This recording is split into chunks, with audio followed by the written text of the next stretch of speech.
Reading just 2 pages a daily can change your English speaking forever, but 95% of people do it wrong.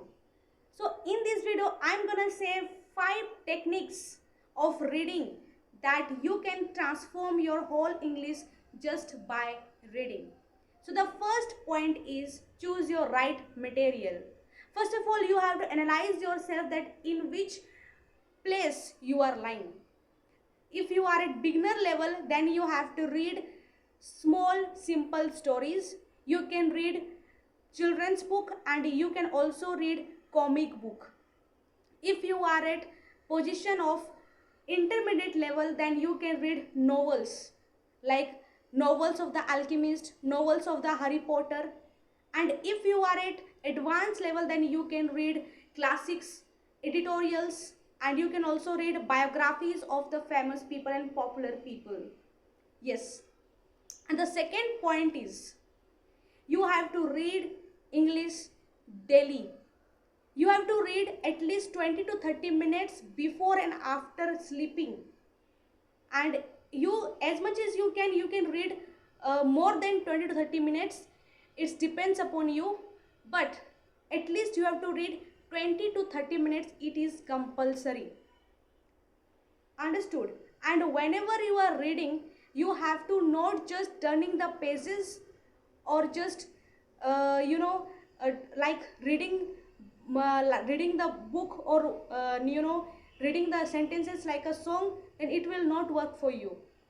You have to read the book.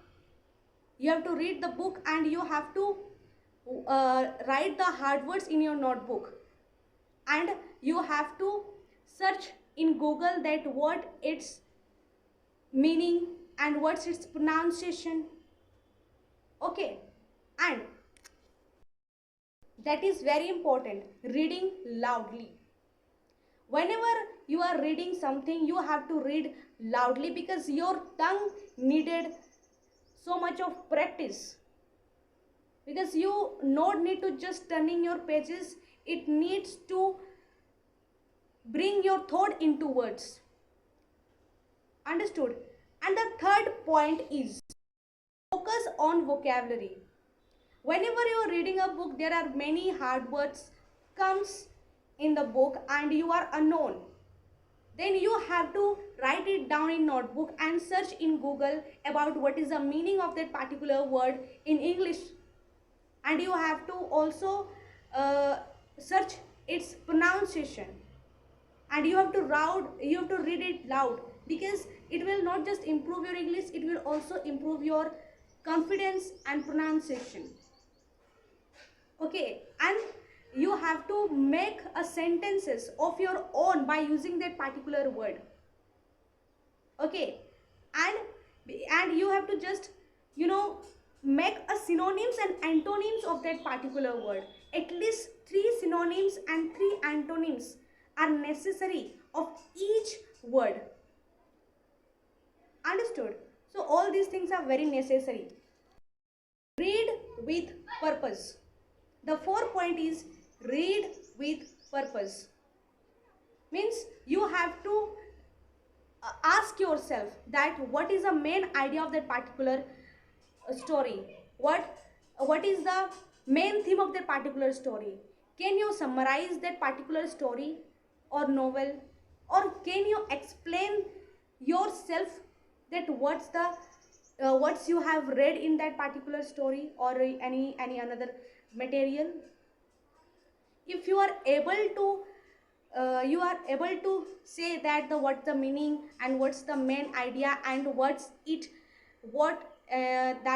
you can summarize it, then you are on right path and you will be able to speak English in future very soon. Understand? And the fifth point is that is very necessary. Whenever you are reading a book, you have to retell yourself that what you have read, or you can also retell the story to your friend, and also you can just record yourself and listen to it again and again, and you can just also identify the mistake you are making while telling your story. Understand? So this is all about I have told you the 5 technique, and I am giving you 100% that it will also make give you 100% positive outcome to you, but you have to do it honesty and with consistency, otherwise it will not work for you. So that's all for today. Thank you guys.